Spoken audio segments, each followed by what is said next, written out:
अजमेर से वापस आने के अगले साल मैंने फार्मेसी के विद्यार्थी के रूप में दाखिला ले लिया। मेरे माता पिता ने सोचा कि अगर मुझे किसी उपयोगी कार्य में लगा दिया जाए तो शायद मेरी घुमक्कड़ प्रवृत्ति पर कुछ अंकुश लगाया जा सके। मेरे एक चचेरे भाई की पत्नी उत्तरी केरल के कन्नूर शहर में डॉक्टर थी। यह उनकी सलाह थी कि मैं मेडिकल कॉलेज में फार्मेसी के डिप्लोमा में दाखिला लूं। वस्तुतः मेरे माता पिता मद्रास में दवाइयाँ बनाने की एक फैक्ट्री शुरू करना चाहते थे। उन्हें लगा शायद मैं उसमें भी कुछ सहायक हो सकता हूँ। जहाँ तक मेरी बात थी, मैं पाठ्यक्रम से काफ़ी खुश था जिसमें मुझे शरीर की संरचना और शरीर विज्ञान का अध्ययन करना था। इस पाठ्यक्रम में शव विच्छेदन कर अंदरूनी अंगों का निरीक्षण करना और अस्पताल के शव गृह में जाना भी शामिल था। इसके अलावा रसायन शास्त्र और औषध शास्त्र का भी पाठ्यक्रम था। पहले साल मेरा परिणाम अच्छा रहा। दूसरे साल के बीच बीच में मेरी घुमक्कड़ प्रवृत्ति की वजह से बेचैनी बढ़ने लगी और मैं चुपचाप निकल जाने की योजना बनाने लगा।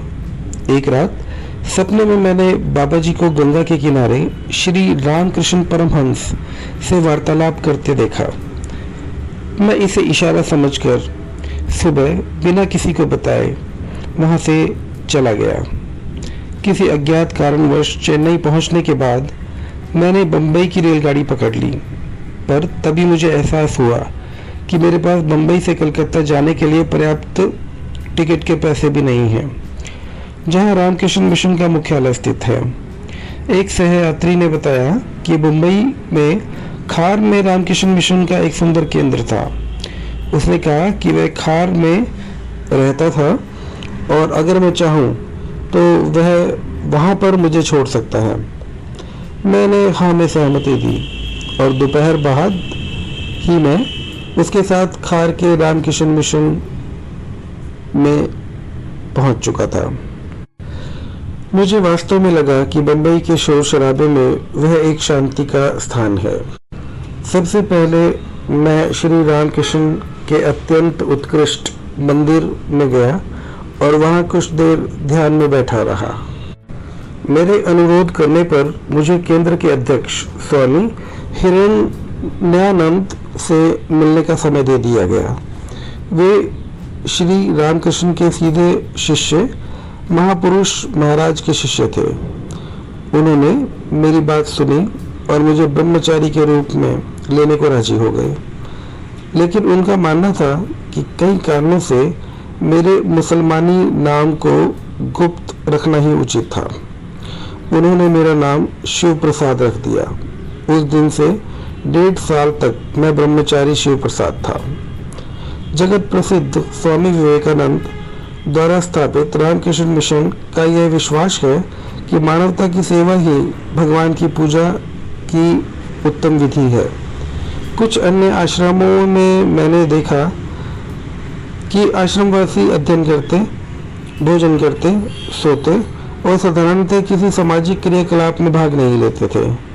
इसके विपरीत रामकृष्ण मिशन के भिक्षुक हमेशा सामाजिक कार्यों तथा सेवा में व्यस्त रखे जाते थे। अस्पताल, अनाथ आश्रम, स्कूल, कॉलेज और बड़ा प्रकाशन विमुख विभाग भिक्षुकों और नए ब्रह्मचारियों द्वारा ही चलाए जाते थे। ये कार्यकलाप उन्हें आलसी और आध्यात्मिक प्रगति में आत्मसंतुष्ट होने से बचाने के लिए था। कदाचित मुझे ऐसा लगा। मुझसे पूछा गया कि मैं क्या कार्य करना पसंद करूंगा, तो मैंने मंदिर में काम करने की इच्छा व्यक्त की। सफाई, मंदिर की देखभाल इत्यादि। उन्होंने कहा ठीक है। क्रमशः मैं वहां से आगे बढ़ता हुआ मंदिर के अंदरूनी हिस्से में काम करने लगा। फल सब्जियां काटने का काम, अर्पण के लिए फूल चुनना। अंततः मुझे गर्भगुड़ी की सफाई करने के काम की अनुमति भी मिल गई और फिर श्री रामकृष्ण की संगमरमर की प्रतिमा की देखभाल, मानो वे वहाँ जीवित ही निवास करते हों।